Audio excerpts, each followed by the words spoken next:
Halo Sobat Cospreneur, kembali lagi bersama saya Iwan Kenrianto dari channel Business Cost. Di episode kali ini saya akan membahas tentang bagaimana caranya mengatasi penghuni kos yang sulit membayar uang kos. Yuk Business Cost.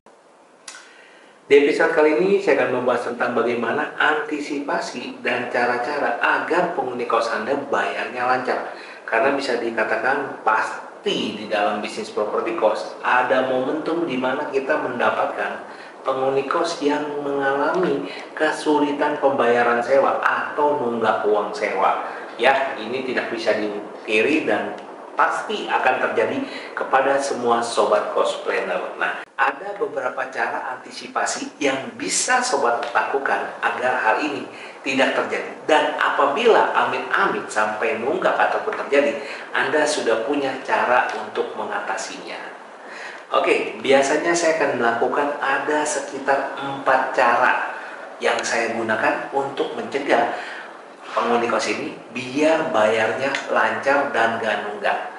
Yang pertama adalah kita harus membuat sebuah aturan yang tertulis, ya. Kenapa harus membuat aturan tertulis? Kalau aturan yang nggak tertulis, ya sangat sulit banget nih buat, ibaratnya gini, dia nggak tahu kapan jatuh tempo pembayaran mereka dan kenapa mereka harus bayar tepat waktu pada saat itu. Nah, kalau Anda nggak punya aturan yang tertulis atau kesepakatan bersama ini, akan sulit untuk melakukan penagihan secara tepat waktu ataupun waktu jatuh tempo. Adanya sebuah penjadwalan rutin dalam penagihan. Ya, tadi kan kita sudah bikin yang pertama, yaitu peraturan yang tertulis ya. Jadi udah disepakati nih, misalkan dia masuknya tanggal 1, ya udah berarti setiap tanggal 1 itu dia bayar. Nggak bisa nih kalau misalkan dia nanti mau tanggal 5 itu dia baru bayar. Itu nggak bisa. Kenapa? Karena nggak sesuai jadwal jatuh tempo yang telah disepakati. Jadi jangan pernah Anda sebagai pemilik properti kos menerima uang sewa yang melebihi tanggal jatuh tempo. Contoh nih, banyak banget saya ketemu ya. Klien-klien kita ada beberapa yang penyewanya ini masuk tanggal 1 ya. Terus dia mau bayar tanggal 20 dan ini diterima oleh si klien. Nah, hasil ini akan membuat sebuah mindset baru bagi si penyewa kos tersebut. Ya udahlah, nggak apa-apa, bayarnya ditunggakin aja. Toh pemilik kosnya juga nggak masalah dan nggak komplain. Hasil lama-lama si penghuni kos ini bisa jadi ngekosnya gratis. Kenapa? Karena dia harusnya bayar tanggal 1, akhirnya dia bayar tanggal 30, jadi dia gratis 1 bulan. Ya, harusnya sudah bayar tanggal 1, bayarnya lama-lama jadi tanggal 30, berarti dia gratis 1 bulan. Nah, ini hal yang sangat bahaya sekali buat Anda. Yang ketiga adalah Anda harus menerapkan yang namanya denda keterlambatan ya.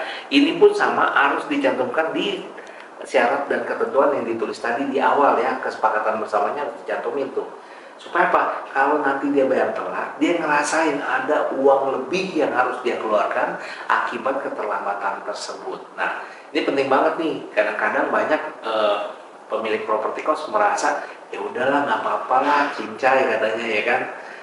Dibanding dia nggak ada terus kamar kos sepi, ya kan, mending dia bayar telat juga nggak apa-apa lah, yang penting dia bayar. Nah, ini adalah suatu indikasi yang sangat berbahaya dalam menjalankan bisnis properti kos Anda.